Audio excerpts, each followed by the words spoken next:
Do Cardinal Burke and Bishop Strickland still stand by their words about Archbishop Vigano in relation to the accusations that he made about Pope Francis covering for Cardinal McCarrick, words that he made and accusations that he made in 2018?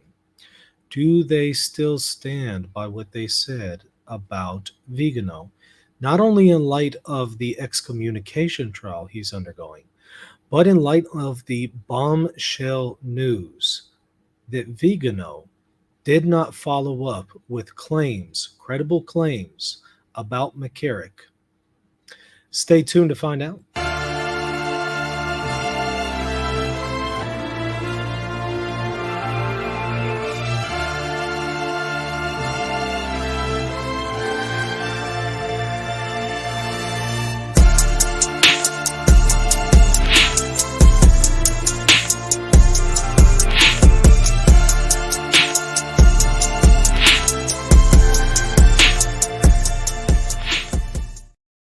Back in 2018, when Archbishop Vigano, soon to be excommunicated by the Catholic Church, when Vigano came out and publicly accused Pope Francis of sheltering and covering for the accused abuser, Cardinal McCarrick, many people just bought it up. They ate it up, hook, line, and sinker. Many people put their approbation behind Vigano and called for an investigation on this, an investigation on Pope Francis, accountability for Pope Francis and everyone involved. I want to take a look at what Strickland said at the time and also what Cardinal Burke said at the time. And then I want to ask some very critical questions in light of the fact that it turns out that Pope Francis did not shelter Cardinal McCarrick. He was actually the one who removed him from, laicized him, I should say. He was already removed from ministry, but he laicized him.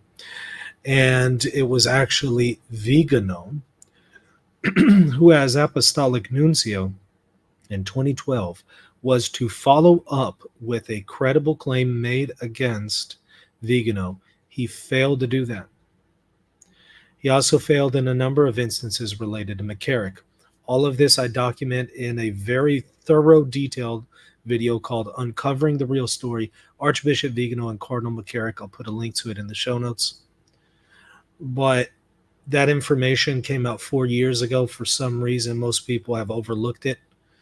But the Vatican came out with a document detailing all of this information and giving receipts, names, dates, times, places, everything. And Vigano has not answered any of it. And it demonstrates that he is partly responsible for McCarrick not having been disciplined sooner by the Vatican, because the Vatican was not made aware of certain claims made against him.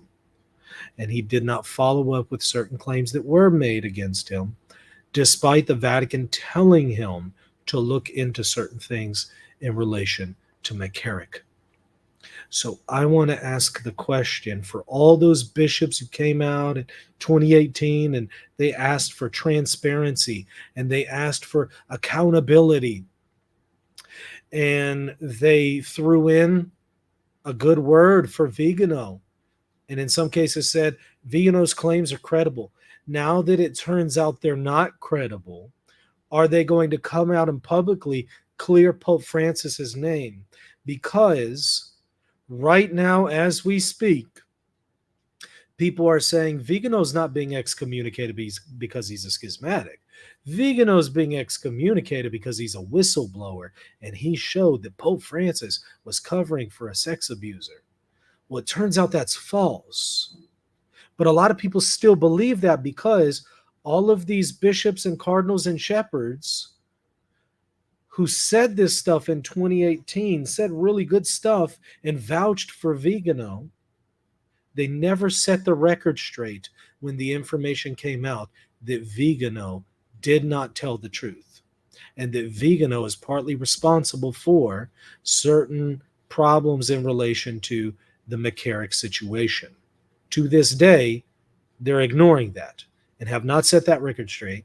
And because of that, that faulty information is being used to provide more faulty information. And that is the claim that Oh, he's just being disciplined because he's a whistleblower.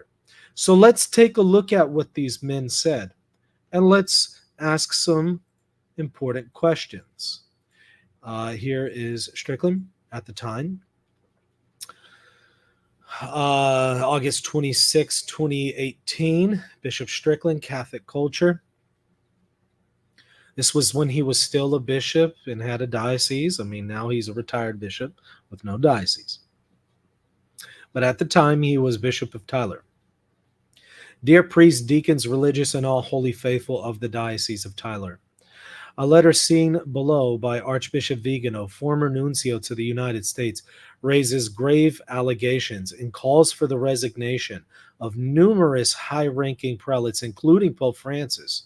Let us be clear that they are still allegations, but as your shepherd, I find them to be credible.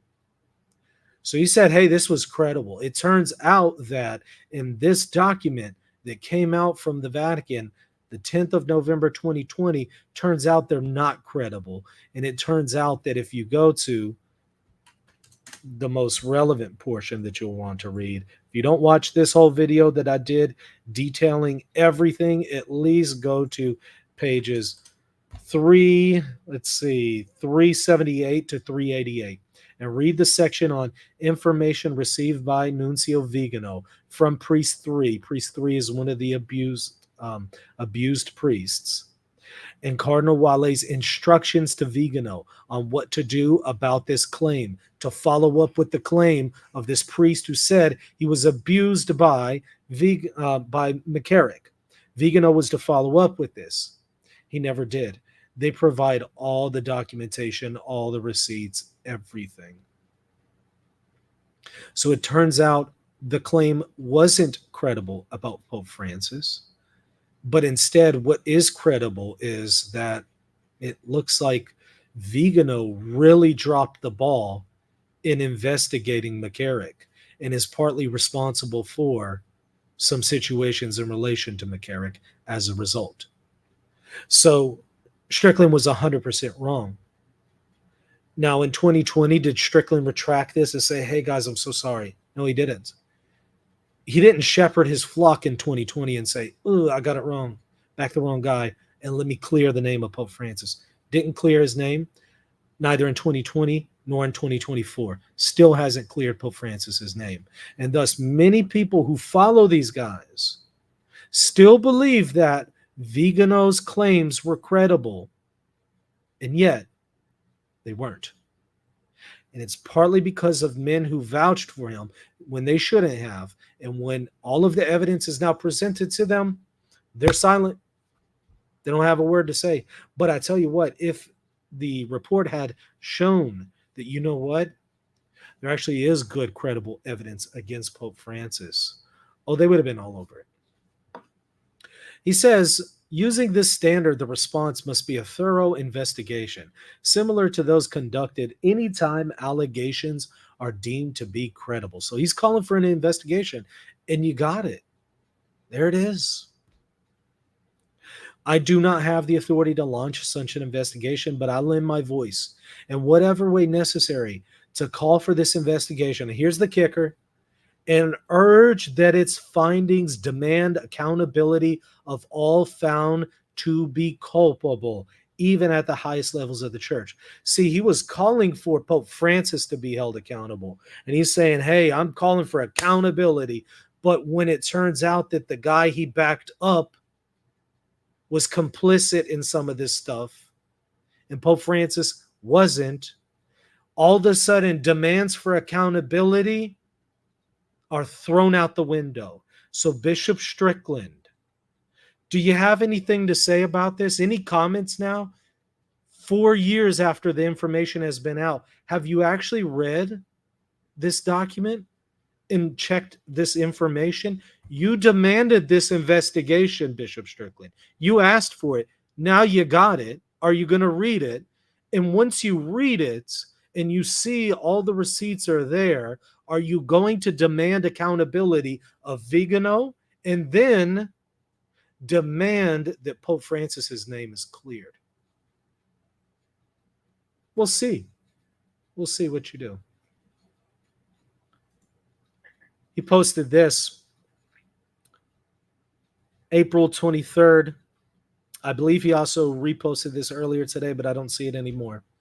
I see the original one, April 23rd. I urge all faithful Catholics to speak up. Enough is enough. Enough with silent shepherds, enough with a corrupt Vatican. Enough with blasphemies and desecration of Jesus Christ. Let us denounce so-called bishops who bless sin and hide wolves among the sheep. Well, there's so many problems with this. Let me hone in on that one. Silent shepherds. Let's focus on that one for a moment. Silent shepherds. Well, I hope you're not going to be numbered with them, even though you're not a shepherd anymore because you don't have a flock. But you know what I mean. I hope you're not numbered among them, Bishop Strickland, because I'm not aware of you having said anything about this and cleared Pope Francis's name and asked and called for accountability with Vigano. So let's not do this. Let's not be this. Let's not do the silent shepherding. Let's speak up. Let's speak the truth. Let's set the record straight. Let's clear Pope Francis's name, and let's hold Vigano accountable. I really hope you do that, Bishop Strickland. I also now want to point out Cardinal Burke, 2018, the 1st of November, with the Wanderer. There is a danger, there's a real danger of schism in the Catholic Church, said Burke, when interviewed here October 22nd during the final week of the Synod on Young People. This is another synod where he's fear-mongering, engaging in fear-mongering. He's done this literally every single synod. It's the exact same pattern every single time. He encourages Catholics to remain faithful to what is Christ's will, even when the Pope seems to be doing something else. I understand how much the faithful are suffering, said His Eminence, but schism can never be right. I agree. Care to comment on Vigano, Cardinal Burke? I think that the laity have to communicate with their priests and their bishops about their profound concerns. You're right. Here's my profound concern. We're about to see you say some really wonderful things about Vigano whenever he said some really horrible things about the Pope. But when the truth came out, I don't think you said anything. And it's been 4 years. That's one of my concerns, Cardinal Burke, because a lot of people look up to you. And those people who look up to you still believe the lie. And they're now using that lie to justify a new lie. And that is that Vigano is being excommunicated because he's a whistleblower. And you have a hand in that because you lent support to this. Underlying this threat of schism is a real feeling on the part of many Catholics that they are living through the worst period in church history. Asked if he agreed with this assessment, Cardinal Burke said that our era is among the worst, if not the worst. This has dimensions about it that seem to be equal to, if not greater than, the other periods of scandal that the church has endured. Former Cardinal Archbishop Theodore McCarrick is the principal part of the immediate crisis, he said, and added that it is clear that he was able to live this life of abuse because he was protected and promoted.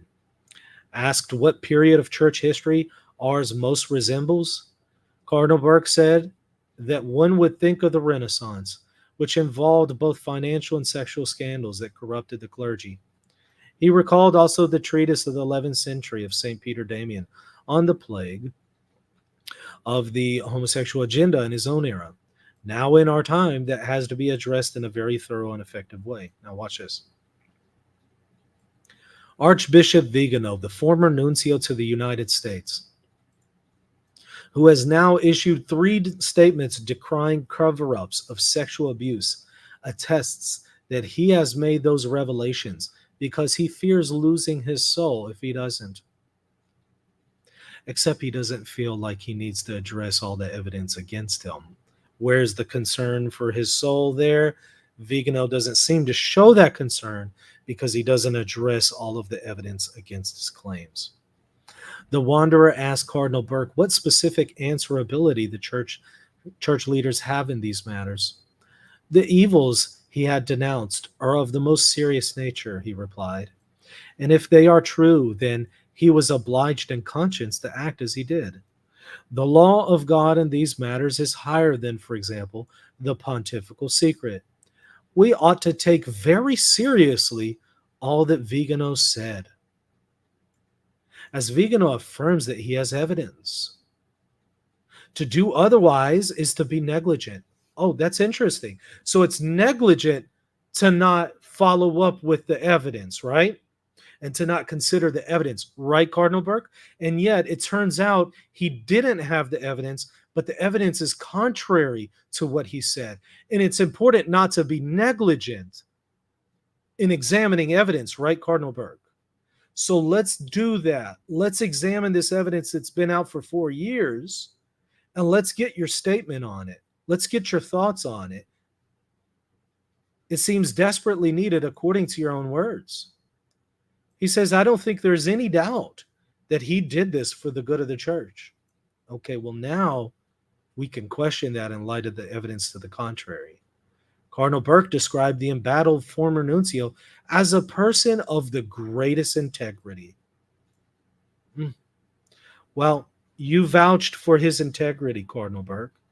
And now that it turns out that that's really, really stretching it, are you going to comment on this? Because there's a lot of people who still, in their minds, they think Vigano's credible because you and others vouched for him. So are you going to set the record straight and actually say, you know what, maybe he isn't really credible? And you know what? It turns out Pope Francis and his name and reputation was smeared, and his name needs to be restored. I'd love to get your thoughts, Cardinal Burke. And he pointed to the number of U.S. bishops who have issued statements on Vigano's behalf. Yeah, I have a question about those bishops. Where have they been? How come they're not saying anything about this report that's been out for 4 years that shows documented evidence that he failed to follow up with Priest 3's credible claims, in addition to many other issues? I detail it thoroughly in this video uncovering the real story, Archbishop Vigano and Cardinal McCarrick. I'm just giving you one tiny snippet. Instead of reproducing 3.5 hours of stuff, I'm just giving you one little snippet. Read pages 378 to 388 of this document. I'll put a link to it in the show notes. It's available online for free. Report on the Holy See's institutional knowledge and the decision-making related to Cardinal McCarrick. Read it. There's a lot more about Vigano in relation to McCarrick, a lot more. But read just that section and ask yourself if it's important for us to not be negligent and follow the evidence. How come these guys aren't doing that?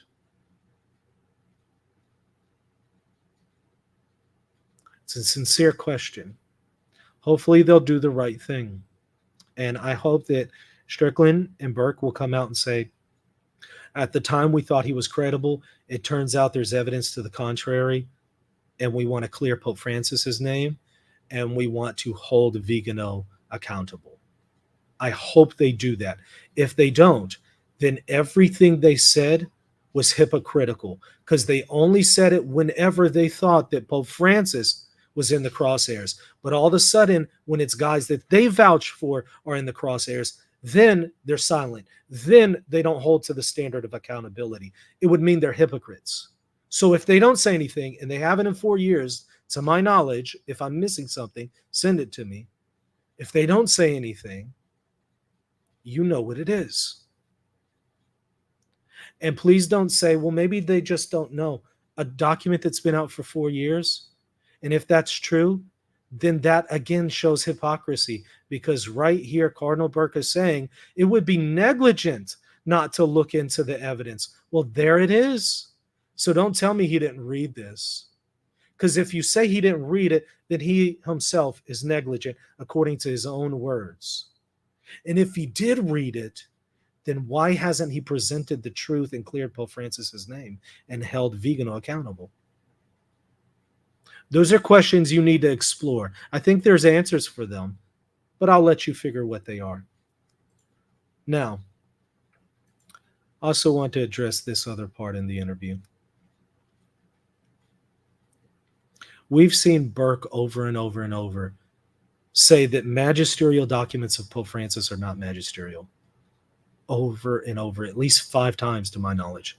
Here's another example in the same interview.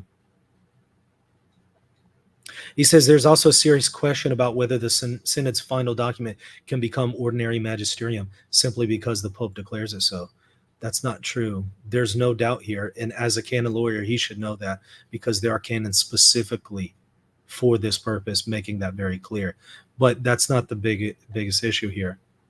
He says neither the Synod nor the Pope on his own can create ordinary magisterium. How could a cardinal of the church say something like that? Really? Because no, that's actually not the case. The Pope, whenever he teaches, even though it's non-definitive, on his own, without the consent of the bishops, on his own, whenever he teaches, that's ordinary papal magisterium. There's no debate here. Like, this is not debated in Catholicism. It's Catholicism 101. It's Magisterium 101. And unless somebody say, well, maybe this is out of context. No. He says, first of all, claiming otherwise is simply false. No, not at all. It's actually what you're saying that is false. But number 2, I'm not taking them out of context because, again, over 5 times he has said about 5 different magisterial documents of Pope Francis, including a constitution, an apostolic constitution, saying stuff like this isn't magisterial. So it's not an out of context quote. He's said that about 5 different magisterial teachings. He says, for instance, Amoris Laetitia is not magisterial when it is. So his understanding of what is ordinary magisterium is unique to him, and it is contrary to basic Catholic teaching. And so I have to ask, how does a cardinal have this kind of deficient understanding about the magisterium? Again, a lot of people look up to him, and he has a great deal of influence. Well, what happens if a person who has a great deal of influence is misguiding people like this? Well, I just say that as a side note. My bigger issue is with the issue about Vigano. He's credible. Got to take him seriously. It's going to be negligent otherwise. I want to hold you to your own words, Cardinal Burke. Go and read that report if you haven't already. If you haven't, you're negligent. If you have, well, haven't you commented on all of the evidence against Vigano and clearing Pope Francis? It'd be nice to hear your thoughts. So I hope to hear from Bishop Strickland, and I hope to hear from Cardinal Burke. If they're men of integrity and truth, and really love our Lord and Savior, Jesus Christ, who is the way, the truth, and the life, I think they'll speak up and say something and comment on it and help give people some guidance, because, again, a lot of people are still looking to them and their approbation of Vigano in 2018. And they're still looking to that to today to interpret what is going on about Vigano's excommunication trial. Hit the like button. Hit the subscribe button. God bless. Hey friends, do you want others to discover why the Catholic Church is the church that Jesus established? And do you want to help people make sense of all the confusion in the Catholic Church today? Help contribute to this mission by supporting Reason and Theology at patreon.com/Reason and Theology. By doing so, you'll also get access to exclusive content for patrons only. Also, if you want to deepen your faith, there are free ebooks and even courses that you can sign up for by visiting reason.podia.com. Hey friends, I'm now teaching as an adjunct professor at Catholic Polytechnic University, and I am excited to announce that we will be offering the first ever Magisterial Studies Certificate program. It consists of 3 courses: an introduction to the magisterium, councils, dogmas, canons, and decrees, and evaluating magisterial teachings. If you want to further your education and learn more about Catholic teaching authority, this is the program for you. Check out catholicpolytechnic.org and click on the certificate tab at the top to sign up for the course today.